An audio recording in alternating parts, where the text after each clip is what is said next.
واقعہ یہ کہ آج سے پہلے میں اس دعا کی اصل عظمت کو اتنا نہیں سمجھ پایا تھا جتنا آج. یہ جو عظیم دعا ہے جس میں اتنی لجاجت، اتنی ہیوملٹی حضور نے اختیار کی ہے جس سے آگا کے سوال نہیں. اللہم انی عبدک وابن عبدک وابن امتک، اے اللہ میں خود تیرا بندہ ہوں، میرا باپ بھی تیرا ادنا غلام، میری ماں تیری ادنا کری، فی قبضتک، میرا پورا وجود تیرے قبضہ قدرت میں ہے، تیرے ہی اختیار میں. فی قبضتک ماضٍ فی حکمک، میرے پورے وجود میں تیرا ہی حکم جاری و ساری ہے. عدل فی قضاء، اور جو فیصلہ بھی تو میرے بارے میں کرے، جو بھی کرے وہ عدل ہے، انصاف کہ ہر قصاصی ماریخ غیر الطاف. ماضٍ فی حکمک عدل فی قضاء، ناصیتی بیدک، میری پیشانی تیرے ہاتھ میں ہے، جدھر چاہے موڑ دے. یہ جو اپنی نفی ہے، نفی اس اعتبار سے بھی اپنی انانیت کی نفی، انی عبدک وابن عبدک وابن امتک، پھر اپنے وجود کی نفی، اپنی مرضی کی نفی، اپنے اختیار کی نفی. فی قبضتک ماضٍ فی حکمک ناصیتی بیدک عدل فی قضاءک. پھر دیکھیے واسطہ وہ دیا ہے جس سے اونچا واسطہ ممکن. اسألوک بکل اسم ہو لک، قرآن مجید میں آیا نا فدوہ بہا وللہ الاسماء الحسنی فدوہ بہا، اچھے نام اللہ کے ہیں، اس کو پکارا کرو ان ناموں کے حوالے سے. اب نام کہاں سے جمع کریں سارے؟ ایک میں. اسألوک بکل اسم ہو لک، جو بھی تیرے نام سمیت بہ نفسک، جن سے تو نے خود اپنے آپ کو موصول کیا، او علمتہ احدا من خلقک، یا تو نے اپنی مخلوق میں سے کسی کو وہ نام سکھایا، او انزلتہ فی کتابک، یا وہ نام تو نے اپنی کسی کتاب میں نازل کیا، اب استاثرت بہ فی مکنون الغیب عندک، یا اس کو تو نے خود اپنے خزانہ غیب میں محفوظ رکھا ہوا ہے. تیرے وہ نام بھی ہیں جو تو نے کسی کو ابھی سکھائے ہی نہیں، تو نے اپنی کتاب میں کسی میں نازل ہی نہیں. وہ تو تیرے خاص خزانے کے اندر وہ ابھی در مکنون ہے، وہ ابھی تیرے پاس موجود ہے. یہ اس سے بڑا اب واسطہ کیا ہوگا؟ مانگا کیا ہے؟ ذرا غور کی. ان تجعل القرآن ربیع قلبی ونور صدری وجلاء حزنی وذہاب ہمی وغمی. استدعا میں یہ کر رہا ہوں پروردگار، اس قرآن کو میرے دل کی بہار بنا، میرے دل کا نور بنا دے. نور صدری، ان تجعل القرآن ربیع قلبی، میرے دل کی بہار، ونور صدری، میرے سینے کا نور، وجلاء حزنی، یہ حزن جو جس سے کہ محمد دو چار ہے صلی اللہ علیہ وسلم، یہ وہ کیفیت جو ہے قبض کی، اس کو دور کرنے کا ذریعہ بنا دے اس قرآن. جلاء حزنی وذہاب ہمی وغمی، اور میرے ہموم، میرے تفکرات، میرے غموں کو دور کرنے کا ذریعہ بنا. یہ عظیم دعا آج سورۃ الضحیٰ پر غور و فکر کرتے ہوئے، ویسے تو میں تقریباً 30 برس سے اس دعا کا مبلغ ہوں، اس لیے آج جو مجھے موضوع دیا گیا ہے اس کے لیے میں نے سورہ اعراف کی آیت نمبر 157 کا آخری ٹکڑا جو ہے وہ آپ کو، اس کا ایک پس منظر ہے وہ جان دی. آپ کو معلوم ہے کہ جب حضرت موسیٰ بنی اسرائیل کو لے کر مصر سے نکلے ہیں، اس کے بعد مرحلہ آیا کہ اللہ تعالیٰ نے حضرت موسیٰ کو کوہ طور پر طرف فرمایا، تورات عطا کر. ان کی غیر حاضری میں ایک فتنہ کھڑا ہوا اور کچھ لوگوں نے ایک بچڑا بنا کر اس کی پرستش اسٹائل میں، سامری کا بنایا ہوا بچڑا. جب حضرت موسیٰ واپس آئے انہوں نے یہ دیکھا، بہت غضبناک ہوئے، اور پھر اللہ تعالیٰ کے حکم سے فیصلہ ہوا کہ 12 قبیلوں میں سے جن لوگوں نے بھی یہ شرک کیا ہے ان کو انہی قبیلوں کے لوگ خود قتل کر، کئی ہزار اسرائیلی قتل. یہ بہت بڑا یوں سمجھیے کہ پرج ہوا ہے اس قوم کے. اس کے بعد پھر مزید اللہ تعالیٰ کی خدمت میں استغفار کے لیے حضرت موسیٰ علیہ السلام اپنے 70 بڑے بڑے سردار جو تھے 12 قوم کو لے کر وہاں انہوں نے استغفار کیا اور ایک دعا کی، پروردگار وَاكْتُبْ لَنَا حَسَنَةً فِي الدُّنْيَا وَالْآخِرَةِ، ہمارے لیے نیکی کا اندراج کر دے دنیا میں بھی آخرت میں. جواب ملا اللہ تعالیٰ کی طرف سے، دیکھو عذاب تو میں جس کو چاہوں گا دوں، اور ویسے میری رحمت ہر شے کے ساتھ موجود ہے، ہر شے کا وجود میری رحمت سے، لیکن ایک میری خاص رحمت ہے جو میں لکھ رکھوں گا ان لوگوں کے لیے جو میرے نبی امی آخری رسول ان پر ایمان لائیں گے صلی اللہ علیہ وسلم. وہ جب آئیں گے اور وہ نیکی کا حکم دیں گے، بدی پاکیزہ چیزوں کو حلال قرار دیں، ناپاک چیزوں کو حرام قرار دیں، نوع انسانی کے اوپر جو بوجھ تھے جو اس وقت ہوں گے ان کو اتاریں گے. وہ جب آئیں گے تو جو لوگ فَالَّذِينَ آمَنُوا بِهِ نمبر 1، وَعَزَّرُوهُ نمبر 2، وَنَصَرُوهُ نمبر 3، وَاتَّبَعُوا النُّورَ الَّذِي أُنزِلَ مَعَهُ أُولَٰئِكَ هُمُ، جو لوگ ان ایمان لائیں گے، کی تعظیم اور توقیر کریں گے، ان کی مدد کریں گے، اور جو نور ان کے ساتھ نازل کیا جائے گا یعنی قرآن، اس کی پیروی کریں گے، وہ ہوں گے جو فلاح پانے والے ہوں، میری خصوصی رحمت سے حصہ ان کو ملے۔ اب یہاں پہلے تو دعا کر لیجئے، اللہم ربنا اجعلنا منہم، اے اللہ ہم سب کو ان میں شامل فرما جو تیرے نبی کے ساتھ تعلق کی ان چار بنیادوں کی شرائط کو پورا کر سکے، تقاضوں کو پورا۔ اب ذرا ان میں سے ایک ایک کو لیجیے۔ ایمان جانی پہچانی چیز ہے، ایمان جسے کہتے ہیں، اس کی تشریح میں جانے کی ضرورت نہیں، وقت بھی محدود، لیکن ایک بات سمجھنے کی ہے بہت ضروری۔ ایمان کے دو لیول ہیں، ایک قانونی ایمان ہے جس کی بنا پر ہم ایک دوسرے کو مسلمان سمجھیں، اس کا تعلق اقرار باللسان کے ساتھ ہے، زبان سے کہنا، اشہد ان لا الہ الا اللہ وحدہ لا شریک لہ واشہد ان سیدنا و مولانا محمد عبدہ ورسولہ۔ کوئی ہندو تھا، سکھ تھا، پارسی تھا، عیسائی تھا، یہ کلمہ کہے اور اسلام میں آ، لیکن یہ زبانی کلامی ایمان جو ہے یہ انسان کی سیرت و کردار پر اثر انداز نہیں۔ یہی وجہ ہے آج ہم دیکھ رہے ہیں مسلمان ہی جھوٹ بھی بول رہا ہے، مسلمان ہی بے ایمانی بھی کر رہا ہے، مسلمان ہی خیانت بھی کر رہا ہے، مسلمانوں کے لیڈر بلینز کی خیانت کر رہے ہیں۔ یہ کون ہے؟ سب مسلمان ہیں۔ وہ اس کی وجہ کیا ہے کہ ہم صرف قانونی مسلمان ہیں اور ہمارا ایمان قانونی ایمان ہے۔ اس کے لیے اسلام کا لفظ قرآن میں آیا ہے سورہ حجرات میں، قالت الاعراب آمنا قل لم تؤمنوا ولکن قولوا اسلمنا۔ اے نبی یہ بدو کہہ رہے ہیں ہم ایمان لے آئے، ان سے فرما دیجئے تم ہرگز ایمان نہیں لائے ہو، یوں کہو کہ ہم مسلمان ہو گئے ہیں۔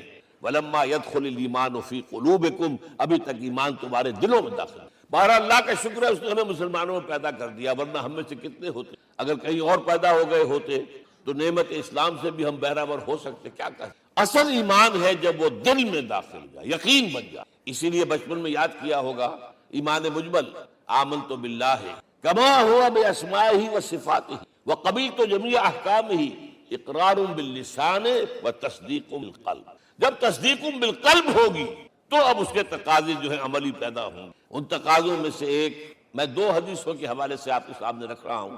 پہلی حدیث حضرت عبداللہ بن عمرو بن العاص رضی اللہ تعالی عنہ سے، لا یؤمن احدکم حتی یکون ہواہ تبعا لما جئت بہ، دیکھو تم میں سے کوئی شخص مومن نہیں ہو سکتا جب تک کہ اس کی خواہش نفس تابع نہ ہو جائے اس شریعت کے، اس قانون کے، اس ہدایت کے جو میں لے کر آیا۔ اگر عملاً تابع نہیں تو حقیقتاً مومن۔ دل میں جھانکو، Do I really believe that Muhammad is the prophet of Allah? Do I really believe that Quran is the word of God? کبھی جھانکیے، جواب ملے گا صحیح۔ آپ کیا کنوکشن ہے؟ کنوکشن ہو اور پھر حضور کی پیروی نہ ہو، حضور کے احکام کی پابندی نہ ہو، اللہ کے قوانین کی پابندی نہ ہو۔ حضور تو فرماتے ہیں صلی اللہ علیہ وسلم ایک ایسی بد اخلاقی اور کج خلقی پر صرف اسے کوئی گناہ کبیرہ بھی نہیں کہیں گے۔ فرمایا ایک مرتبہ واللہ لا یؤمن، واللہ لا یؤمن، واللہ لا یؤمن، خدا کی قسم فلاں شخص، خدا کی قسم فلاں شخص مومن، خدا کی قسم فلاں شخص مومن نہیں۔ صحابہ کانپ گئے، کون بدبخت ہے جس کے بارے میں فرمایا جا سکتا؟ من یا رسول۔ جواب سنیے اور اپنے غریب حالوں میں جاؤ۔ وہ شخص الذی لا یامن جارہ بوائقہ، وہ شخص جس کی شرارتوں کی وجہ سے اس کا پڑوسی چین میں، امن میں، وہ مومن نہیں ہے، خدا کی قسم نہیں ہے، خدا کی قسم نہیں۔ کیسے علیحدہ کر لیں گے ایمان کو اعمال سے اور ایمان کو اخلاق؟ آگے چلیے، جو حدیث حضرت ابو ہریرہ سے، اور یہ متفق علیہ، صرف بخاری کی نہیں ہے، بخاری جمع مسلم، لا یؤمن احدکم حتی اکون احب الیہ من والدہ وولدہ والناس، تم میں سے کوئی شخص مومن نہیں ہو سکتا جب تک کہ میں اسے محبوب تر نہ ہو جاؤں،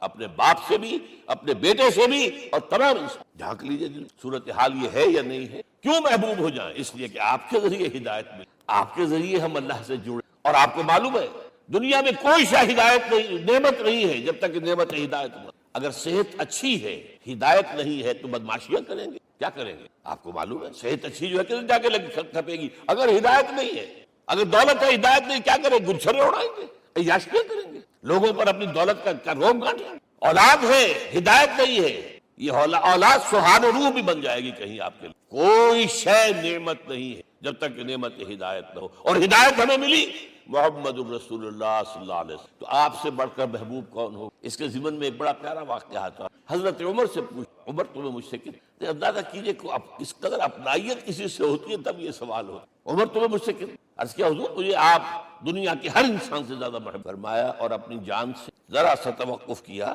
دل میں جھانکا، ہاں حضور اب میں یہ بھی کہتا ہوں کہ میری جان سے بھی زیادہ عزیز۔ آپ نے فرمایا الان عمر اب پہنچے ہو جو مقام درکار ہے، جو مطلوب۔ تو محبت اس درجے کی، اطاعت اس درجے کی، اگر نہیں ہے تو ایمان نہیں۔ ہاں قانونی ایمان ہے، اب مسلمان ہے، اللہ کا شکر ہے، بہت بڑا فضل۔ اب اگلے بات پر آئیے، عزروہ، ان کی توقیر، ان کی تعظیم کرے۔ یہ تعظیم کس طرح؟ اب وقت بہت کم ہے، میں صرف آپ کو سورہ حجرات سے مثال دے۔ فرمایا گیا یا ایھا الذین آمنوا لا ترفعوا اصواتکم فوق صوت النبی ولا تجہروا لہ بالقول کجہر بعضکم لبعض ان تحبط اعمالکم وانتم لا تشعرون۔ اے ایمان والو، کبھی اپنی آواز کو حضور کی آواز سے بلند تر نہ کر دینا، کبھی جس طرح بلند آواز سے ایک دوسرے سے بات کرتے ہو ایسے نہ کر بیٹھنا، مبادا تمہارے سارے اعمال حق ہو جائیں اور تمہیں پتہ بھی نہ چلے۔ تم تو کہو گے میں نے کوئی گناہ کبیرہ تو نہیں، میں نے کوئی ڈاکہ نہیں ڈالا، چوری نہیں کی، کوئی زنا نہیں کیا، کوئی شراب نہیں پی۔ سوء ادب، لا ترفعوا اصواتکم فوق صوت ولا تجہروا لہ بالقول کجہر بعضکم لبعض ان تحبط اعمالکم وانتم لا تشعرون۔ یہاں ایک میں عملی بات بھی آپ کے سامنے رکھ، صحابہ کے بارے میں تو بات سمجھ میں آ گئی کہ اپنی آوازیں پست رکھ، ہم کیسے کریں؟ ہمارا اس طرز عمل ہونا۔ اگر کسی گفتگو میں کوئی شخص کہ حضور نے یہ فرمایا ہے، کبھی یہ نہ کہے میں نہیں مانتا، ہاں توقف کر لیں، بھائی میں تحقیق کروں گا کہ واقعی ٹھیک، ضروری نہیں کہ جو کہہ دے مان لیں آپ۔ محدثین نے کتنی محنتیں کر کے چھانٹی، لہذا یہ، لیکن فوراً اگر آپ بتا نہیں میں نہیں مانتا، یہ عقل کے خلاف ہے، یہ فلاں ہے، یہ وہ ہے، یہ ہے کہ جو آپ سوء ادب کے نبی اکرم صلی اللہ علیہ وسلم، ہاں توقف کریں، غور کریں، تحقیق کریں، معلوم ہو کہ یہ مستند نہیں ہے۔ اور یہ جان لیجئے ہمارا جو معاشرہ ہے اس کا ایک قانونی جو ہے احاطہ ہے، یہ بھی سورہ حجرات کی پہلی آیت ہے، یا ایھا الذین آمنوا لا تقدموا بین یدی اللہ ورسولہ۔ اللہ اور اس کے رسول کے احکام کا دائرہ ہے، اس کے اندر اندر رہو، باہر نہیں نکل سکتے، لیکن اس دائرے کے اندر ایک مرکزی شخصیت جس کی دل آویزی، جس کا حسن سلوک، جس کا حسن کردار، جس کا حسن اخلاق مرکز بن جائے، تمام لوگوں کی جذباتی محبت کا مرکز بن جائے، اگر یہ نہیں ہوگا تو معاشرہ مضبوط نہیں۔ محض قانون اور دستور پر معاشرہ مضبوط کسی شخصی، اب آپ کو معلوم ہے آخر ہندوستان کے معاشرے میں گاندھی کا ایک مقام ہے کہ نہیں؟ آخر یہ سارا معاملہ چل رہا ہے اسی کے گرد گرد، ماؤ زے تنگ کے معاملہ ہے کہ نہیں؟ یہ سارا معاملہ دنیا، عام لوگ کہہ دیتے ریشنلسٹ لوگ کہ ان چیزوں کی کیا ضرورت ہے، بھئی قانون دیکھنا چاہیے، دستور دیکھنا چاہیے، حکم، جذباتی معاملہ کہ ایک ہستی تو ایسی ہو کہ جس کے کچھ کہنے پر فوراً زبانیں بند ہو جائیں۔ اور اس کا نقشہ میں سعودی عرب میں دیکھتا ہوں، اگر وہاں کے دو بدو لڑ رہے ہوں سخت اور ایک دوسرے کو کھانے کو دوڑ رہے ہوں، کوئی شخص کہتے صلی علی النبی، فوراً خاموش، معلوم ہوتا ہے آگ کے اوپر کسی نے پانی ڈال دیا، خاموش، صلی علی النبی، صرف یہ کہہ یہ جذباتی وابستگی اگر محمد صلی اللہ علیہ وسلم، تو آپ کا معاشرہ کبھی یہ مرکزی شخصیت، یہ مرکز ہے، اسی لیے ان کے احترام کا یہ درجہ ہے، کیونکہ اس سے کیا ہوگا، تمہارا شرادہ بگڑ جائے گا، اگر ان کے ساتھ جذباتی محبت نہیں ہوگی تمہارا شرادہ۔ یہ آیا معاملہ۔ اب میں آپ کو بتانا چاہتا ہوں تعظیم ہمارے ہاں اصل میں ہم سیرت کی تقریریں کرتے ہیں، حضور کی عظمت بیان کرنے کی کوشش، کچھ لوگ تو خیر حضور کی زلفیں ہیں، حضور آنکھیں ہیں، حضور کی کملی ہے، حضور کا سایہ نہیں تھا وغیرہ، یہ باتیں اپنی جگہ ہیں ہر چیز، لیکن یہ جان لیجئے حضور کی اصل عظمت ایک نبی اور رسول کی حیثیت، اور وہ شے وہ ہے جہاں جبرائیل کے بھی پر جل رہے ہیں، اس کی حقیقت کون جانتا؟ میں ایک مثال دے رہا ہوں آپ کو کہ حضور 100 میں وصال رکھا کرتے تھے، آج روزہ رکھا، شام کو افطار نہیں کیے، وہ رات کو چل رہا ہے روزہ، اگلے روز پھر وہ کنٹینیو کر رہا ہے شام تک، 2 دن کا 100 میں وصال، 3 دن کا بھی رکھتے، صحابہ نے اجازت چاہیے، حضور ہمیں بھی اجازت نہیں، حضور آپ تو رکھتے ہیں ہمیں منع کرتے ہیں۔ اب سن، ایکم مثلی، تمہیں سے کون ہے مجھ جیسا، ابھی تو اندر ربی، میں تو اپنے رب کے پاس رات گزارتا ہوں، ہوا یطعمنی ویسقین، وہ مجھے کھلاتا اور پلاتا، کیا سمجھیں گے ہم، کیا ہماری سمجھ میں آئے گا؟ یہ معاملہ نبوت کے جو اسرار و رموز ہے، مقام اور مرتبہ ہے، وہ کوئی نبی پہچان سکتا، غیر نبی تو پہچان ہی نہیں سکتا۔ ایک ڈاکٹر کا کیا مقام ہے اپنے فن میں، وہ کوئی ڈاکٹر نہیں سمجھ سکے گا، غیر ڈاکٹر کہاں سمجھ، اور حقیقت میں وہی سمجھے گا جو اس سے بھی اوپر کا ڈاکٹر ہے، نیچے والا تو نہیں سمجھ سکتا، جو کمتر ہے وہ تو صرف اوپر دیکھے گا، اللہ اللہ خیر، جو اوپر ہے اور ظاہر ہے محمد سے اوپر کوئی۔ یہی وجہ ہے، دیکھیے شیخ سعدی کو کیا کہنا پڑا، یا صاحب الجمال و یا سید البشر من وجهك المریر قد نور القمر لا يمكن الثناء كما كان حقه بعد خدا بزرگ توئی قصہ مختصر۔ اے محمد صلی اللہ علیہ وسلم، آپ کی ثنا جیسے کہ حق ہے ہو ہی نہیں سکتی، غالب اس سے بھی آگے گیا ہے، میں بات ابھی آپ کو سناتا ہوں، آپ کی ثنا کا حق ادا ہو ہی نہیں سکتا، بس ہم یہ جانتے ہیں اللہ کے بعد آپ کا مقام۔ غالب جو آگے گیا ہے کہتا ہے، غالب ثنائے خواجہ بیزداں گزاشت کہاں ذات پاک مرتبہ دان محمد، اے غالب ہم نے تو حضور کی ثنا تو اللہ کے حوالے کر دی ہے، اس لیے کہ وہی ذات پاک جانتا ہے مرتبہ محمد کا کیا ہے صلی اللہ علیہ وسلم۔ ہم بیان کرنے کی کوشش کریں گے تو توہین کر بیٹھ۔ ایک لطیفہ ہے، ایک بیچارہ کوئی دیہاتی کہیں پھنسا ہوا تھا کسی جگہ، تھکا ہوا چل رہا تھا، ڈپٹی کمشنر صاحب جا رہے تھے، کار میں بٹھا لیا۔ اب اس نے کہا پتر تینوں اللہ پٹواری کرے۔ اب اس غریب کے جو ہے اس کے ذہن میں تو پٹواری سے اوپر تو کچھ ہے ہی نہیں، اس کے قلم سے جو ہے ادھر کا انتقال ادھر ہو گیا، ادھر کی زمین ادھر چلی گئی، تو ڈی سی کو وہ تعریف کر رہا ہے اپنے سمجھ کے مطابق پٹواری کرے، تو ہم کہیں پٹواری والا معاملہ نہ۔ ہاں ایک پہلو ایسا ہے اس کے حوالے سے حضور کی عظمت ہماری سمجھ میں آئے گی۔ حضور ایک انسان کی حیثیت سے کیا تھے، ایک باپ کی حیثیت سے آپ کا کیا طرز عمل، ذرا یاد کیجئے۔ جگر گوش ہے رسول حضرت فاطمہ بطول رضی اللہ تعالیٰ عنہ، وہ حاضر ہو گئے، ابا جان دیکھیے چکی پیس پیس کر یہ گھٹے پڑ گئے رہے ہاتھ میں، یہ کنویں سے پانی لاتی مشکیز دیکھیے، یہاں پر بندیاں پڑ گئی۔ حضور اب تو عام لوگوں پر بھی آسانی ہے کہ ہاں غلام آ گئے ہیں، کنیزیں آ گئی ہیں، مال و دولت، مجھے بھی کوئی غلام کر۔ اور آپ کو معلوم ہے یہ لخت جگر نور چشم محمد کی سب سے پیاری بیٹی صلی اللہ علیہ وسلم، کوئی شک نہیں، فاطمہ کیا بیتی ہوگی اس کے قلب، لیکن فرمایا کیا بیٹی یہ دنیا کی، میں تمہیں اس سے بہتر شے دیتا ہوں، تسبیح فاطمہ ہر نماز کے بعد 33 مرتبہ الحمد اللہ اکبر کی سوچ لیجئے دل پر اللہ علیہ۔ حضرت عائشہ سے پوچھئے، حضرت خدیجہ سے پوچھئے حضور کیسے شوہر تھے، آپ سے زیادہ خواتین کے حق میں نرم، گھر کے کام کا جھاڑو دے رہے ہیں، کپڑے جو ہیں بوسیدہ انہیں سی رہے، گھر میں بیٹھے ہوئے یہ کام کر۔ بہرحال ایک بات میں آپ سے عرض کروں، آپ انسان کی جس حیثیت کا بھی ذہن میں تصور کریں گے وہ ساری حیثیتیں محمد میں موجود ہیں صلی اللہ علیہ وسلم۔ محمد حاکم کی حیثیت، محمد سپہ سالار کی حیثیت سے بھی، محمد قاضی القضات بھی ہیں، محمد ہیڈ آف دی اسٹیٹ بھی ہیں، محمد بیویوں والے بھی ہیں، اولاد والے بھی ہیں، محمد 5 وقتہ امام بھی ہیں، جمعہ کے خطیب بھی ہیں، مدرس قرآن بھی ہیں، مربی بھی ہیں، مزکی بھی ہیں، اور ہر میدان میں بلند تر کوئی ایسی جامع شخصیت ملے گی۔ ہمارے ہاں تو حال یہ ہے کہ جو خطیب صاحب ہوتے ہیں وہ 5 وقتہ نماز کیسے پڑھا سکتے، ان کا تو اونچا مقام ہے، 5 وقتہ نماز کے لیے تو علیحدہ چاہیے امام آپ کو، اور وہاں بھی ایک امام سینئر ہوگا وہ عشاء مغرب اور فجر پڑھائے گا، ایک جونیئر ہوگا بیچارہ وہ جو خاموش نماز ہے وہ پڑھائے گا۔ 5 وقتہ نماز پڑھا رہے ہیں محمد صلی اللہ علیہ وسلم، اور خطیب مربی بھی وہی ہے، مزکی بھی وہی ہے۔ ہمارے ہاں جو لوگ تزکیہ نفس کے میدان میں ہیں وہ پھر جماعت کبھی نہیں کراتے، کبھی نہیں دیکھا ہوگا آپ نے کسی صاحب کو۔ یہ جامعیت کیوں ہے؟ جامعیت کبریٰ۔ میں صرف ایک بات کہا کرتا ہوں، ایک اعتبار سے حضور کا اسوہ نہ، آپ مجھے سوء ادب کا مرتکب نہ قرار دے دیں، اسوہ کیا ہے؟ عورت کے لیے اس کی اپنی نسوانی زندگی کے لیے اسوہ آپ میں نہیں ہے، آخر نصف انسانیت ہے، اسے بھی یہ ہے جس کی وجہ سے حضور نے شادیاں کی ہیں زیادہ۔ خواتین کے لیے اسوہ حضور کی ازواج مطہرات ہیں، اور ان میں سب سے بڑھ کر جو بالکل یوں سمجھیے کہ آغاز کے اندر نوجوانی میں آ گئی ہیں، نہایت ذہین و فتید، انہوں نے پھر عورت کے حضور کا جو طرز عمل تھا وہ انہوں نے بیان کیا، اس لیے سورہ احزاب کے اندر اس کا تذکرہ ہے، جہاں یہ آتا ہے لقد کان لکم فی رسول اللہ اسوۃ حسنہ، وہیں پر یا نساء النبی لستن کاحد من النساء، اے نبی کی بیویوں تم عام عورتوں کے مانند ہو، تمہیں تو اسوہ بننا ہے امت کے۔ اب اس سے اگلا قدم میں بڑھا رہا ہوں آگے، اور اس کے ساتھ جڑ جائے گی تیسری بات کیا ہے، وَنَصَرُوهُ، اس کی مدد کریں صلی اللہ علیہ وسلم۔ پہلی بات تو یہ نوٹ کیجئے، حضور انتہائی غیور تھے، انتہائی غیور۔ یہ کہا جاتا ہے کہ اگر حضور گھوڑے اس میں سوار ہوتے تھے اونٹ پر اور آپ کا کوڑا نیچے گر گیا تو آپ یہ کسی سے نہیں کہتے تھے کہ ذرا یہ میرا کوڑا مجھے پکڑا دینا، یہ بھی گوارا نہیں تھا، آپ اونٹ بٹھا کر اتر کر اپنا کوڑا خود اٹھا، کسی سے اپنے ذاتی کام کے لیے کوئی مدد مانگنا امکان ہی نہیں۔ بلکہ ایک واقعہ تو وہ ہے جب بھی میں تذکرہ کرتا ہوں میری آنکھوں میں آنسو آ جائے، یہ ہجرت کے وقت کا واقعہ ہے۔ آپ کو معلوم ہے حضور نے تمام مسلمانوں کو مکے سے جانے کی اجازت دے دی، چلے جاؤ مدینے چلے جاؤ، آپ خود تھے موجود، اس لیے کہ رسول اپنے مقام کو وداؤٹ ایکسپریس پرمیشن فرام اللہ سبحانہ وتعالی۔ اب حضرت ابوبکر پوچھ رہے ہیں حضور اجازت آ گئی؟ نہیں آئی، آ گئی نہیں آئی، دن گزر۔ حضرت عائشہ کی روایت ہے ایک روز ہم نے دیکھا دوپہر کے وقت آ رہے ہیں حضور، کپڑے سے اپنا سر جو ہے ڈھانپا ہوا ہے۔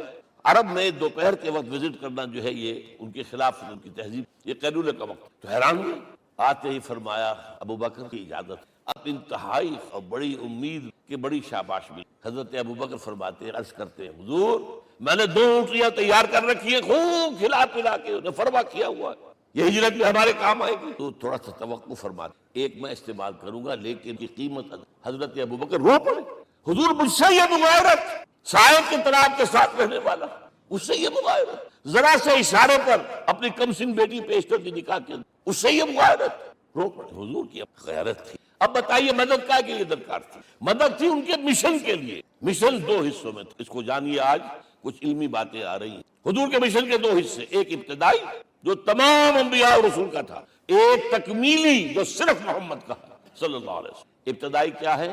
اللہ کی طرف دعوت، جو دعوت قبول کر لے ان کے لیے بشارت کہ تمہارے لیے آخرت میں جنت، رد کر دے ان کے لیے نذیر، خبردار کر، داعی اللہ، اللہ کی طرف بلانے والا، سراجا منیرا، روشنی کے چراغ۔ یہ حیثیت مشترک ہے تمام انبیاء۔ تمام انبیاء بشیر بھی تھے، نذیر بھی تھے، داعی بھی تھے، سراج بھی تھے، اگرچہ ان تمام حیثیتوں میں بھی حضور کا سب سے اونچا مقام علیحدہ نہ، لیکن حیثیت بنیادی طور پر مشترک، ایک حیثیت تکمیلی، اور وہ کیا ہے؟ اے نبی، جو دین آپ کو دیا گیا ہے صرف تبلیغ نہیں، صرف تعلیم نہیں، اس کو قائم کر کے دکھاؤ نظام زندگی کی حیثیت۔ 3 مرتبہ قرآن میں یہ الفاظ حضور کے لیے آئے ہیں، هو الذی ارسل رسولہ بالہدی ودین الحق لیظہرہ علی الدین کلہ۔ 3 دفعہ سورہ توبہ میں یہ الفاظ آئے، سورہ صف میں یہ الفاظ آئے، سورہ فتح میں یہ، وہی اللہ جس نے بھیجا ہے اپنے رسول صلی اللہ علیہ وسلم، الہدی قرآن حکیم، ہدایت کاملہ، اور نمبر 2 دین حق۔ یہ 2 چیزیں دے کر بھیجا، کس لیے؟ تاکہ اس دین کو غالب کرے پورے نظام زندگی پر۔ یہ معاملہ ذرا، اور یہ حضور کے لیے 3 دفعہ، اور کسی اور نبی کے لیے 1 دفعہ بھی نہیں۔ قرآن مجید کے اس نقصان کر لیا۔ اصل میں یہ کیا ہے؟ اسے ہم ایک ہے نبوت و رسالت، ایک ہے تکمیل نبوت و رسالت۔ ہمارے ہاں ختم نبوت کے اوپر تو زور دیا گیا ہے، اور صحیح کیا گیا ہے، ایمان کا ہمارا جز۔ حضور کے بعد کسی نے بھی دعویٰ کیا نبوت کا، وہ جھوٹا کذاب دجال، جس نے مانا وہ بہرحال دائرہ اسلام سے خارج ہے، اور جو بھی کچھ ہوا کرے۔ یہ چونکہ قانونی بات تھی، اس لیے اس کا حق ادا کیا علماء کرام نے، واقعہ یہ ہے کہ اس میں کوئی کمی نہیں، لیکن حضور کی فضیلت اس میں نہیں ہے۔ فرض کیجئے کہ نبوت چلی آ رہی تھی ہموار طور پر، ایک جگہ آ کے ختم ہو گئی، تو فضیلت کون سی؟ نہیں، نبوت و رسالت تدریجاً ترقی کرتے ہوئے اپنے نقطۂ عروج کو پہنچ کر ختم ہوئی، یہ ہے فضیلت۔ اب آپ سوچئے، الہدیٰ دیا گیا حضور کو، تو کیا تورات میں ہدایت نہیں تھی؟ سورہ اعراف کی آیت ہے، سورہ مائدہ کی، انا انزلنا التوراۃ فیہا ھدی ونور، ہم نے نازل کی تھی تورات، اس میں ہدایت بھی تھی، نور بھی تھی، ہم مانتے ہیں اللہ کی کتاب تھی۔ وہی فرمایا ہے انجیل فیہا ھدی ونور، اس میں ہدایت بھی تھی، نور بھی تھی۔ پھر یہ الہدیٰ قرآن آیا، یہ کیا ہے؟ ہدایت نے درجہ بدرجہ ترقی کرتے ہوئے قرآن میں آ کر کامل ہو گئی، ہدایت کامل۔ وجہ کیا ہے؟ انسان کا شعور بھی تو درجہ بدرجہ بڑھا ہے۔ ایک وقت تھا ہمارا بچپن تھا، فکر کے اعتبار سے، سوچ کے اعتبار سے، علم کے اعتبار سے، ہمارے آباء و اجداد کبھی جو رہتے تھے غاروں کے اندر یا کبھی آئے ہیں تو کیا تھا ان کے۔ اب اس وقت جو ہے کسی کو آپ پرائمری کے بچے کو پی ایچ ڈی ڈاکٹر رکھ دیجئے ٹیوٹر، تو کیا پڑھائے گا؟ پڑھائے گا تو وہی جو پرائمری کا بچہ سمجھ سکے۔ لہذا وہ جو کہا گیا تھا آدم کو اس زمین کی خلافت دیتے، فَإِمَّا يَأْتِيَنَّكُم مِّنِّي هُدًى فَمَن تَبِعَ هُدَايَ فَلَا خَوْفٌ عَلَيْهِمْ وَلَا هُمْ يَحْزَنُونَ۔ یہ ہدایت رفتہ رفتہ آئے گی، آئے گی، آئے گی، آئے گی۔ اور یہ بات جان لیجئے، پروفیسر ڈاکٹر محمد شریف نے جو کتاب لکھی ہے فلسفے کی تاریخ، اس میں بتایا ہے کہ 1200 برس انسانی تاریخ کے بہت ہی پروڈکٹیو فلسفیانہ فکر کے لیے، from 600 BC to 600 AD، 1200 year, سارے فلسفے اسی میں پہنچ، سقراط، مختار، افلاطون، اور یہ سب نکل گیا، کنفیوشس بھی آ گیا، تاؤ بھی آ گیا، اور بدھ بھی آ گیا، جین بھی آ گیا، سب آ گئے، سب آ گئے۔ گویا کہ انسان جب کچھ سوچ سکتا تھا، جتنا سوچ سکتا تھا سوچ چکا۔ اور یہ بھی سنا دوں، حضرت عیسیٰ نے کہا تھا اپنے حواریوں سے ڈپارٹنگ جو میسج، مجھے ابھی تم سے اور بھی بہت باتیں کرتی تھیں، لیکن تم ان کا تحمل نہیں کر سکو گے، جب وہ فارقلیت آئے گا صلی اللہ علیہ وسلم تو تمہیں سب کچھ بتائے۔ لہذا جب انسان بلوغت کو پہنچا ہے فلسفیانہ فکر کے اعتبار سے، تب، اور یہ بھی نوٹ کر لیجئے، بہت اہم بات کہہ رہا ہوں، چند مہینے غار حرا کی تنہائیوں میں اللہ تعالیٰ نے حضور کو وہ سارا ذہنی سفر طے کرا۔ کیا کرتے تھے حضور جا کر غار حرا میں؟ کبھی سوچا آپ نے؟ اگر آپ یہودیوں میں پیدا ہوئے ہوتے تو یہودی طرز پر آپ عبادت کرتے، اگر کہیں عیسائیوں میں پیدا ہوتے تو عیسائیوں کی طرف پر آپ تو پیدا وہ مشرکین میں شرک کرنے کا امکان ہی نہیں، آپ تو کیا کرتے تھے؟ حدیث کے الفاظ یہ یتحنث فی، وہاں جا کر عبادت کر۔ اب شارحین حدیث نے بہت عمدہ لکھا ہے، کان صفت تعبدہ فی غار حرا التفکر والاعتبار، غار حرا میں آپ کی عبادت فکر، غور و فکر، تفکر و اعتبار، جس کی میں تعبیر یہ کر رہا ہوں، جس کو کہا کبھی اکبر الہ آبادی نے، خدا کے کام دیکھو بات کیا ہے اور کیا پہلے، نظر آتا ہے مجھ کو بدر سے غار حرا پہلے۔ تم غار حرا کو نہیں جانتے، مصطفیٰ اندر حرا خلوت گزید، قوم آئین و حکومت آفرید۔ The most productive part of the period life of Muhammad is that which he passed in غار حرا۔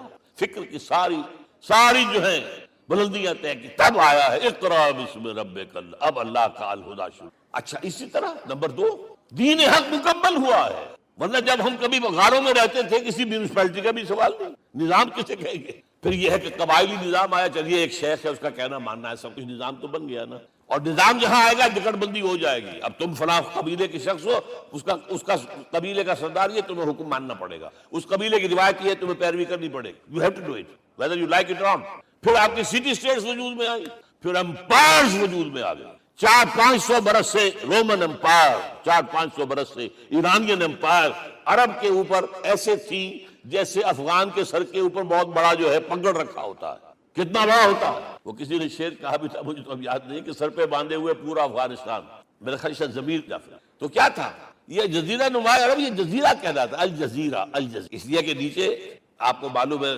بحیرہ عرب، ادھر جو ہے خلیج آ رہی ہے آخر تک، ادھر سے بحیرہ قزم جا رہا ہے، اور پھر خلیج عقبہ آ گئی ہے، تو یہ سارا جو ہے جزیرہ نما ہے، اس سے پیننسولا۔ لیکن عرب کے اوپر 2 اور ہیں، عراق عرب، شام عرب، عراق عرب پر قبضہ ایران کا، شام عرب پر رومیوں کا، اور جب یہ سلطنتیں بن گئی تو گویا کہ انسان شکنجے میں ظلم، محنت کرے کسان، عیش کرے جاگیردار، اور بادشاہ محل بنائے، لگان وہاں سے آ رہا ہے، از جفائے دے خدایاں کشتے دہقانہ خراب، کرگے پر بیٹھا ہوا کوئی کھدر بن رہا ہے، ٹیکس دو، بادشاہ محل بھی بنائے گا، یاشیاں بھی کرے گا، سارا نسوانی حسن جو ہے کوہ قاف کا لے آئے گا اپنے ہاں، اور پھر فوج بھی رکھے گا، ذرا تم نے گردن اٹھائی تو تمہاری سرکوبی کرنے کے لیے فوج تیار ہے۔ یہ جب جکڑ بند آئی ہے انسان پر، تب محمد کو ڈیلیبریٹر، اسے آزاد کرانے والا دین حق دیا گیا۔ یہ دین حق قرآن مجید میں اسی لیے کہا گیا، یہ میں کہہ رہا ہوں تکمیل رسالت، الیوم اکملت لکم دینکم واتممت علیکم نعمتی ورضیت لکم الاسلام دینا، آج میں نے تمہارے لیے تمہارے دین کو کامل کر دیا ہے، یہ مکمل نظام زندگی ہم نے دیا ہے، پہلے تھا ہی نہیں، لہذا کسی اور نبی سے یہ نہیں کہا گیا کہ اس کو غالب، میں نے آپ کو بتا دیا، نہ نوح، نہ ہود، نہ صالح، نہ ابراہیم، نہ موسیٰ، نہ عیسیٰ، اور حضور سے کہا گیا یہ دین اب غالب کرو۔ اگر صرف تم کتاب میں لکھ کر دے جاؤ اور اس کے مثال پیش نہ کر سکو، دنیا کہے گی بہت اچھی شاعری ہے۔ آج بھی آپ کو معلوم ہے دی ریپبلک کتاب زندہ ہے، لیکن آج تک ایک دن کے لیے بھی وہ نظام کہیں قائم ہوا ہے؟ ہم یہی کہیں گے کہ یہ جو ہے ایک خواب ہے، اللہ اللہ صاحب، اس کے سوا کیا یوٹوپیا ہے، اس نظام کو قائم کر کے دکھاؤ۔ اب آپ اس کو اینالائز کر لیجیے اچھی طرح۔ It was the revolutionary role which was assigned to محمد صلی اللہ علیہ وسلم، نظام کو بدلنا، اسی کا نام تو انقلاب ہے۔ انقلاب کسے کہتے ہیں؟ دنیا میں 2 نظام ایک جگہ نہیں ہو سکتے، مذہب 100 بھی ہو سکتے ایک جگہ، مذہب لمیٹڈ ہے، آپ کی ذاتی زندگی، آپ کے کچھ عقائد ہیں، کچھ عبادات ہیں، کچھ رسومات ہیں، کچھ سوشل رائٹس ہیں، یہ ہے بس۔ تو یہ تو 100 بھی they can coexist۔ امریکہ میں کتنے ہیں؟ مسلمان گئے مسجدیں بنا لی ہیں، ہندو گئے مندر بنا لیے ہیں، سکھ گئے ہیں ان کے گردوارے بنے ہوئے ہیں، سلوتے یعنی یہودیوں کے عیسائیوں کے تو بے شمار ہے ہی ہے، لیکن ہے ہم مذہب، لیکن دین تو 2 نہیں ہے، یا ڈیموکریسی ہوگی یا بادشاہت ہوگی، ایک تو 2 تو نہیں، یا کیپٹلزم ہوگا یا سوشلزم ہوگا، 2 تو نہیں ہو، یا تھیوکریسی ہوگی یا ڈیموکریسی ہوگی، 2 نہیں ہو سکتے۔ اور یہ بھی آپ کو معلوم ہے دنیا میں کہیں ویکوم نہیں ہے، نظام کے اعتبار سے کبھی نہیں رہا ہے، ہر ایک نظام موجود ہے۔ آپ کوئی دوسرا نظام لانا چاہتے ہیں، پہلے اس کو جڑ سے اکھیڑنا پڑے۔ گفت رومی ہر بنائے کوہنا کعباداں کلند، تو نہ دانی اولا تعمیر راں ویرا کلند۔ رومی نے کہا ہے کہ دیکھو اگر کوئی نئی تعمیر تمہیں کرنی ہو تو تم جانتے نہیں ہو، پہلے پرانی تعمیر کو گرانا پڑتا، پہلے آپ نظام جڑ سے کھینچ کر پھینکیں گے باہر، تب نظام لائیں گے نا۔ اور یہ ظاہر بات ہے جو نظام بھی ہے اس کے ساتھ ویسٹڈ انٹرسٹ ہے، اس کے ساتھ پریولیج کلاسز ہیں، دے وانٹ اسٹیٹس کو، وہ کوئی تبدیلی نہیں ماننے کو تیار، کیونکہ اسی نظام کی شاخوں پر تو ان کے گھونسلے بنے ہوئے، وہیں سے تو مفادات ان کے وابستہ ہیں۔ لہذا نظام جو ہے بدلنے کے لیے جانیں دینی پڑتی ہیں، خون بہانا پڑتا ہے، جان جوکھوں کا کام کرنا پڑتا ہے، اس کے بغیر نظام نہیں۔ اور محمد کا رول صلی اللہ علیہ وسلم، یہ ہے وہ عظمت محمد کی جو انسان نے پہچانی ہے۔ میں 3 گواہیاں آپ کے سامنے 1 from the east, 2 from the west, 3 کئی ملوے ہے۔ یہی لاہور 1920، یہاں ایک بریڈلا ہال ہوتا تھا، اس بریڈلا ہال میں ایم این رائے کی ایک تقریر، and who was M N Roy? personal friend of Lenin, member of the Communist International. He knew what revolution is. اور اس نے ہسٹوریکل رول آف اسلام تقریر کی لاہور کے اندر، اور اس نے کہا تاریخ انسانی کا عظیم ترین انقلاب وہ تھا جو محمد نے برپا کیا صلی اللہ۔ میں تو اس کی ذہانت کی داد دیے بغیر نہیں رہا۔ اس نے کہا بعض مورخین یہ جو فتوحات کی ہیں صحابہ کرام نے، ان کو سمجھ بیٹھتے ہیں جیسے اٹیلا نے فتوحات کی ہیں یا چنگیز خان نے کی ہے یا کسی اور. کہاں وہ کہاں یہ. وہاں صرف تباہی آتی تھی. اور محمد صلی اللہ علیہ وسلم کے پیروکاروں نے جب دنیا فتح کی ہے، نئی تہذیب دی ہے، نیا تمدن دیا ہے، نیا نظام دیا ہے، روشنی دی ہے، علوم کو تازہ کیا ہے، علوم ایجاد کیے ہیں. یہ ہے وہ انقلاب جو محمد نے برپا کیا. یہ کتاب آج بھی ہندوستان میں چھپتی ہے، بمبئی میں، دی ہسٹوریکل رول آف اسلام. اور میں سمجھتا ہوں کہ ہندو ہے، کمیونسٹ ہے، اور گواہی دے رہا ہے. دوسرا، یہ تو چونکہ بڑی ریسنٹ پاسٹ کی بات ہے، ڈاکٹر مائیکل ہارٹ ایک کتاب لکھتا ہے دی 100، اس کا سب ٹائٹل کیا ہے؟ A selection and gradation of the 100 most influential personalities of the human race. پوری انسانی نسل میں سے ان لوگوں کو چن لو جنہوں نے اس کی تاریخ کے دھارے کے رخ کو موڑا ہو. ادھر جا رہا تھا ادھر، ادھر جا رہا تھا ادھر. جن لوگوں نے بھی تاریخ کا دھارا موڑا پہلے سلیکٹ کر لو. سلیکشن 100 آدمی کا نام آ گئے. اب گریڈیشن، ان میں سب سے زیادہ کس نے کیا اور ٹاپ پر لایا محمد کو. یہ کتاب تو اویلیبل ہے، پڑھیے. اور چونکہ عیسائی ہے اور حضرت عیسیٰ کو نمبر 3 پر لے غور کی، نمبر 2 پر لایا ہے نیوٹن کو، بابائے طبیعیات. اور پھر کہتا ہے نیچرلی آئی او، میں عیسائی ہوں، I am placing Muhammad at 1 at top. How? This is because, یہ لفظ یاد کی، this is because he is the only person supremely successful in both the religious and secular field. ذہانت، وہ زندگی جو آج تقسیم کر دی گئی ہے، یہ مذہبی زندگی ہے، یہ سیکولر ہے، یہ ریاست ہے، قانون ہے، یہ ہے، اور اس کو علیحدہ رکھو بھائی، مذہب کو علیحدہ رکھو. وہ کہتے ہیں کہ یا تو مجھے ملتا ہے کہ وہ آدمی جو ادھر اونچا ہے تو دوسری طرف نیچا ہے، کچھ بھی نہیں. ادھر اونچا ہے تو ادھر کچھ نہیں. روحانیت میں، دین میں، اخلاق میں عیسیٰ سے اوپر کون جائے گا؟ لیکن حکومت میں، ریاست میں کوئی قدم ہی نہیں رکھا، زیرو. مذہب کتنا بڑا پیدا کر دیا گوتم بدھ نے، لیکن ریاست، حکومت زیرو. اور بڑے سے بڑے جو ہے شہنشاہ اور بڑے سے بڑے کانکرس کوئی چلا آیا ہے. آپ سوچئے جو گریک آ رہا ہے، جو سکندر اعظم کہاں سے چل کر دنیا سے کہاں پہنچ گیا؟ بیاس تک. اٹیلا کہاں سے پہنچ گیا؟ مشرق سے مغرب تک. لیکن مذہب و اخلاق کے اندر زیرو نہیں بلکہ مائنس ویلیو لانی پڑی. ایک ہی، آپ کم سے کم give credit to his honesty. ایک ہی انسان، دو ہے ہی نہیں. He is the only person supremely successful in both the religious and the secular field. اب آئیے تیسری میں گواہی دے رہا ہوں کیسے جو ویسے شاتم رسول ہے، گالیاں دی ہیں اس نے، بدترین گالیاں دی، رقیق حملے جیسے رشدی نے کیے ہیں، ایسے تسلیمہ نسیم نے کیے ہیں، سب اس طرح کے کیے ہیں. وہ H G Wells, fiction story writer, historian بھی. 2 کتابیں ہیں اس کی تاریخ پر، تاریخ انسانی عالم، short history of the world and concise history. جو رقیق حملے کیے ہیں میں اس کا ذکر نہیں اس لیے ذکر اس لیے کر دیا کہ معلوم ہے وہ دشمن ہے، دوست نہیں ہے. اگر کسی کا دوست ہوگا تو تعریف کر ہی گئے. وہ دشمن ہے، میں اسٹیبلش کرنا چاہتا ہوں. اور عربی زبان کا ایک مقولہ یہ ہے کہ الفضل ما شہدت بہ الاعداء، فضیلت تو وہ ہوتی ہے جس کی ایک گواہی دشمن دے. جب وہ آیا ہے concise history of the world میں، چیپٹر آخری حضور کا، جو حضور کے چیپٹر میں جو آخری بات خطبہ حجۃ الوداع کو کوٹ کیا ہے، لا فضل لعربی علی عجمی ولا لعجمی علی عربی ولا لأحمر علی اسود ولا لأسود علی احمر الا بالتقوی. کسی عرب کو کسی عجمی پر کوئی فضیلت، کسی عجمی کو کسی عرب پر کوئی، کسی گولے کو کسی کالے پر کوئی فضیلت نہیں، اور کسی کالے کو کسی گورے پر کوئی، ہاں تقوی کے. اب ذرا میرا ایک لفظ نوٹ کیا لکھتا ہے اس پر. Although the sermons of human freedom, fraternity and equality were said before also, and we find a lot of these sermons in Jesus of Nazareth.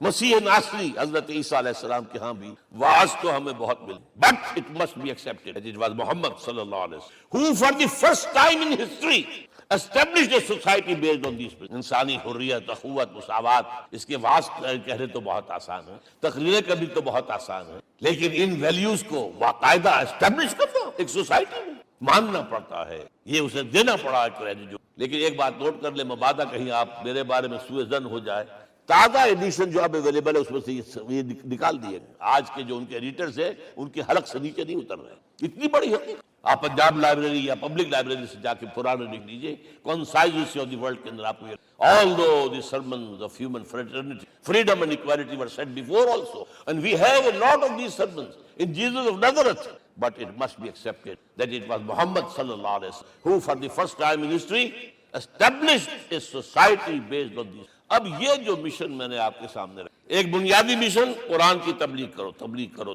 یا ایھا رسول بلغ ما انزل الیک من ربک وان لم تفعل فما بلغت رسالتہ. نمبر 2 جو دین حق دیا اسے غالب کرو، قائم کرو، نافذ کرو، اس کی مثال پیش کرو دنیا۔ ان دونوں میں مدد درکار تھی محمد، جیسے حضرت مسیح نے کہا تھا وَإِذْ قَالَ عِيسَى ابْنُ مَرْيَمَ لِلْحَوَارِيِّينَ مَنْ أَنصَارِي إِلَى اللَّهِ، کون ہے میرا مددگار اللہ کی راہ میں؟ جیسے کہ اللہ فرماتے ہیں سورہ حدید میں، بڑی پیاری آیت ہے، بڑی ریولوشنری آیت ہے، بلکہ میں لفظ استعمال بڑی ننگی انقلابی آیت ہے قرآن میں، اتنا صاف اللہ تعالیٰ ہی سچ بول سکتا ہے، کوئی اور تو ضرور کہیں نہ کہیں اس کے اوپر کوئی کپڑا ڈال کے بات کرے۔ آیت نمبر 25 آف سورۃ الحدید، لَقَدْ أَرْسَلْنَا رُسُلَنَا بِالْبَيِّنَاتِ، ہم نے اپنے رسولوں کو بھیجا واضح نشانیوں کے ساتھ، معجزات کے ساتھ، وَأَنزَلْنَا مَعَهُمُ الْكِتَابَ وَالْمِيزَانَ، ان کے ساتھ کتاب اتاری، شریعت اتاری، میزان اتاری، نظام اتارا، لِيَقُومَ النَّاسُ بِالْقِسْطِ، تاکہ لوگ عدل پر قائم ہوں۔ اس لیے کتاب کیوں بھیجی، رسول کیوں بھیجے، نبی کیوں بھیجے، وحی کیوں بھیجی؟ تاکہ لوگ عدل پر قائم ہوں۔ یہ اس سے بڑی آیت کوئی ہوگی؟ عدل اجتماعی، سوشل جسٹس۔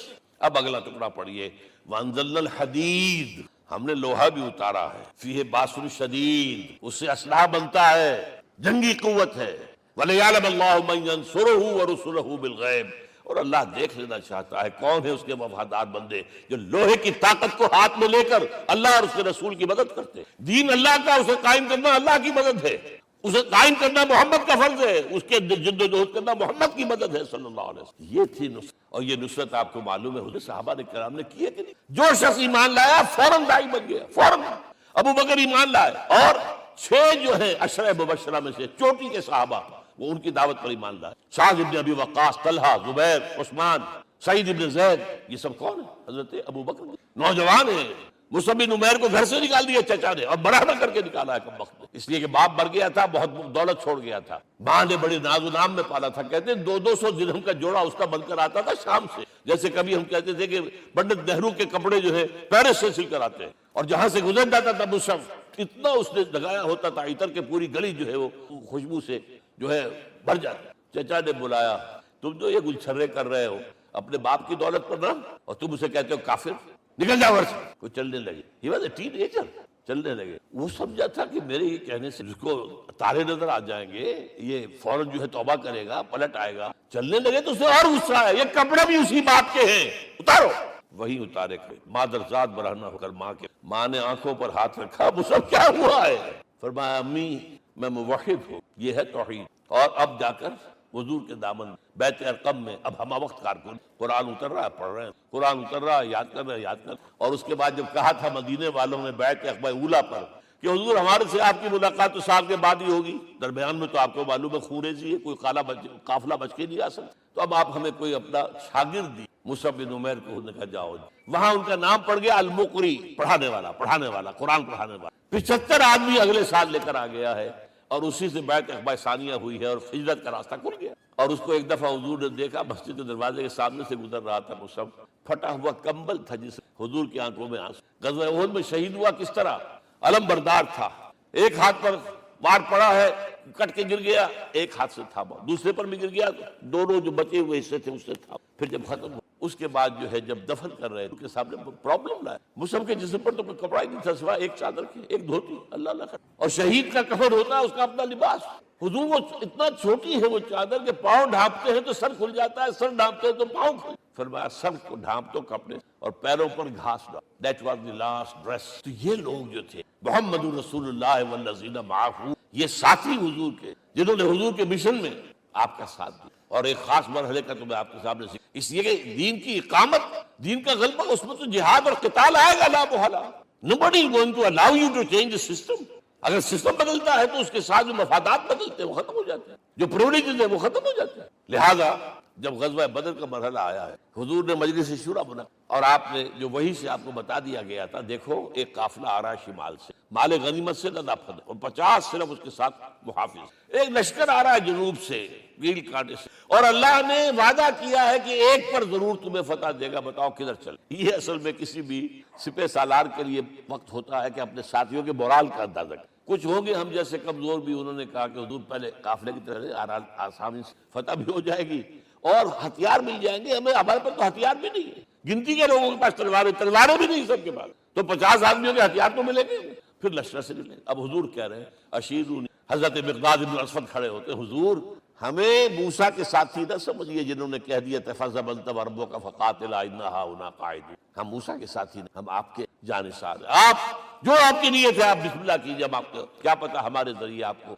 اللہ تعالیٰ آنکھوں کی ٹھنڈک عطا فرمائے. حضور پھر فرمایا مجھے مشورہ دو، مجھے مشورہ. تب خیال آیا سعد ابن عبادہ رضی اللہ تعالیٰ عنہ کو، جو رئیس انصار تھے. ہو نہ ہو یہ ہماری طرف روئے، کیونکہ بیعت عقبہ ثانیہ جس کے نتیجے میں ہجرت ہوئی ہے اس میں طے یہ ہوا تھا کہ اگر یہ مکے والے مدینے پر حملہ آور ہوں گے آپ کو ختم کرنے کے لیے، ہم آپ کی حفاظت ایسے ہی کریں گے جیسے اپنے بیوی بچوں. اور ابھی مدینے پر حملہ ہوا نہیں ہے، حضور پری ایمپٹ کر رہے ہیں، باہر نکل کر مقابلہ کر. تو گویا کہ انصار کور نہیں ہوتے اس لیے بار بار اشیرونی. اب سعد ابن عبادہ کانک تعنینا یا رسول اللہ، اے اللہ کے رسول شاید آپ کر ہوئے فإنا آمنا بک وصدقناک، ہم آپ پر ایمان لا چکے ہیں، ہم نے آپ کی تصدیق کی، اب ہمارے پاس چوائس کون سا ہے؟ اگر آپ آگے چلیں ہم پیچھے چلیں گے، اگر برق الغباد تک پہنچیں گے ہم اپنی اونٹنیوں کو دبلا کر دیں گے. یمن کا آخری شہر جو برق الغباد، اور اگر آپ ساحل سمندر پر کھڑے ہو کر اپنی سواری سمندر میں ڈالیں گے ہم بھی ڈالیں گے. بہرحال یہ مراحل ہیں کہ در کر حضور اللہ کے دین کو غالب کیا اور قائم. اور اس ہر سطح پر، ہر مرحلے پر صحابہ کرام نے آپ کا، جہاں آپ کا پسینہ گرا وہاں انہوں نے محمد رسول اللہ والذین معہ اشداء علی الکفار رحماء بینہم. یہ ہے در حقیقت عظمت اللہ علیہ. آج کے دور میں سمجھ لیجیے اچھی، یہ دور جس کا کہ فاتح ہے حضور، فاتح سے مطلب افتتاح کرنے والے. اس دور میں اجتماعی نظام کی اصل اہمیت ہے. اجتماعی نظام غلط ہے، ایکسپلائٹیٹو ہے. تقسیم دولت کا نظام غلط ہے. کیا ہوگا؟ ایک طرف دولت جمع ہوگی، ایکومولیشن آف ویلتھ، ایک طرف بھوک، افلاس، فاقہ ہوگا. شاہ ولی اللہ دہلوی کہتے ہیں کہ جس معاشرے میں تقسیم دولت کا نظام غلط ہو جائے، یہ دو دھاری تلوار ہے، دو دھاری دونوں طرف کاٹتی. ایک طرف دولت جمع ہوگی تو عیاشیاں ہوں گی، بدماشیاں ہوں گی، گلچرے ہوں گے، وہ بھی خراب، معاشرے کے لیے خراب. اور ایک طرف فقر ہوگا اور بھوک ہوگی اور فاقہ ہوگا، یہ بھی خراب. اس لیے کہ حضور فرماتے ہیں قاد الفقر اور یکون کفرا، فقر تو انسان کو کفر کی حد تک پہنچا دے، لہذا فقر کل نظام کو توڑنا ہوگا. یہ الفاظ شاہ ولی اللہ دہلوی رحمۃ اللہ جو 12ویں صدی ہجری کے مجدد. اس نظام کو بدلنا. اب آپ سوچئے حضور صلی اللہ علیہ وسلم نے جب اپنے اس مشن کی، تو میں اب دو باتیں آپ کو، چونکہ حضور کی بعثت صرف عرب کے لیے نہیں تھی، صرف عربوں کے لیے نہیں تھی، صرف ملک عرب کے لیے نہیں تھی. اگر یہ ہوتا تو آپ کا کام مکمل ہو گیا تھا، پورے عرب میں اللہ کی حکومت قائم ہو، ایک ایک شخص تک قرآن پہنچ گئی. لیکن 5 جگہ قرآن میں آیا ہے وَمَا أَرْسَلْنَاكَ إِلَّا كَافَّةً لِلنَّاسِ بَشِيرًا وَنَذِيرًا، ہم نے نہیں بھیجا آپ کو مگر تمام انسانوں کے لیے بشیر اور نذیر. لہذا کام مکمل نہیں ہوا. اقبال کہتا ہے وقت فرصت ہے کہاں، کام ابھی باقی ہے، نور توحید کا اتمام ابھی باقی. یہ بھی تکمیل رسالت کا مظہر ہے کہ حضور سے پہلے کوئی رسول پوری نوع انسانی کے لیے نہیں بھیجا گیا. آپ پہلے رسول ہیں اللہ کے اور آخری جو پوری نوع انسانی کے لیے. حضرت عیسیٰ نے بھی یہی کہا تھا اپنے حواریین سے، تو سینٹ پال نے اسے تبلیغی مذہب بنایا. انجیل میں اب بھی الفاظ موجود ہیں کہ I have been sent in search of the lost sheep of the house of Israel. میں تو اسرائیل کے گھرانے کی کھوئی ہوئی بھیڑوں کی تلاش میں بھیجا گیا، صرف بنی اسرائیل کے. قرآن بھی کہتا ہے رسول اللہ بنی اسرائیل، واحد رسول ہیں جو پوری دنیا. اچھا کہہ دینا تو آسان ہو گیا، اس کا مطلب جب تک پوری دنیا پر اللہ کا دین غالب نہ ہو، محمد کا مقصد بعثت ہنوز شرمندہ، اور یہ ہوگا، اس کی خبر دی. یہ ایک تحفہ میں لے کر آیا آپ کے لیے. 8 صفحے ہیں، لیکن یہ سمجھیے کہ یہ سونے کے حروف سے شر لکھی، وہ احادیث، وہ آیات جن میں حضور نے خبر دی کہ پوری دنیا پر اللہ کا دین غالب ہوگا. ہو نہیں سکتا کہ دنیا ختم ہو جائے اور محمد کا مقصد بعثت ابھی مکمل نہ ہو، ناممکن. جن آیات کو پڑھیے، اس میں پھر احادیث پڑھیے. میں صرف 2 حدیثیں آپ کو سنا دوں. ایک میں حضور نے اپنے زمانے سے لے کر قیامت تک کے 5 ادوار گنے ہیں. آپ پڑھ لیجیے گا، ٹیکسٹ ہے، اور خدا کے لیے اس کی قدر کی. یہ آیات ہیں، احادیث پھینک نہ دیجیے خدا کے لیے. اور اس کے اندر جو ہے اس وقت کے جو مایوسی کے اندھیارے ہمارے اوپر چھائے ہوئے ہیں، اس کا علاج ہے کہ نہیں، اور بھی دور فلک ہیں ابھی آنے والے، ناز اتنا نہ کریں ہم کو ستانے والے. بہرحال حضور نے جب اپنا مشن عرب کی حد تک مکمل کر لیا، تو اب ایک بات نوٹ کیجئے، خطبہ حجۃ الوداع 1.25 لاکھ کا مجمع. حضور نے اپنے اس خطبے میں اپنی تعلیمات کے جو اہم نکات تھے انہیں اور دہرایا 3 مرتبہ ایک بات کی. لاؤڈ اسپیکر تو تھا نہیں، پہلے آپ ادھر رخ کرتے تھے، آپ کہتے تھے کچھ، ادھر لوگ آدمی آگے کھڑا ہوا اس کو آگے پہنچاتا اور آگے پہنچاتا، پھر آپ سامنے رخ کر کے کہتے تھے، پھر بائیں طرف رخ، ایک لفظ 3 مرتبہ. آخر میں ایک سوال کی، الا هل بلغت، دیکھو لوگوں میں نے پہنچا دیا یا نہیں. پھر قرآن میں تحدید آئی تھی، اے نبی، یا ایھا النبی بلغ ما انزل الیک من ربک وان لم تفعل فما بلغت رسالتہ. اے نبی جو کچھ تم پر نازل کیا گیا اللہ کی طرف سے پہنچا دو، اور اگر نہیں کیا تو رسالت کا حق ادا نہیں ہوگا۔ اور اس میں سورہ اعراف کی آیت نمبر 6 اگر پڑھ لیں، فَلَنَسْأَلَنَّ الَّذِينَ أُرْسِلَ إِلَيْهِمْ وَلَنَسْأَلَنَّ، ہم ان سے بھی پوچھیں گے جن کی طرف رسولوں کو بھیجا، اور رسولوں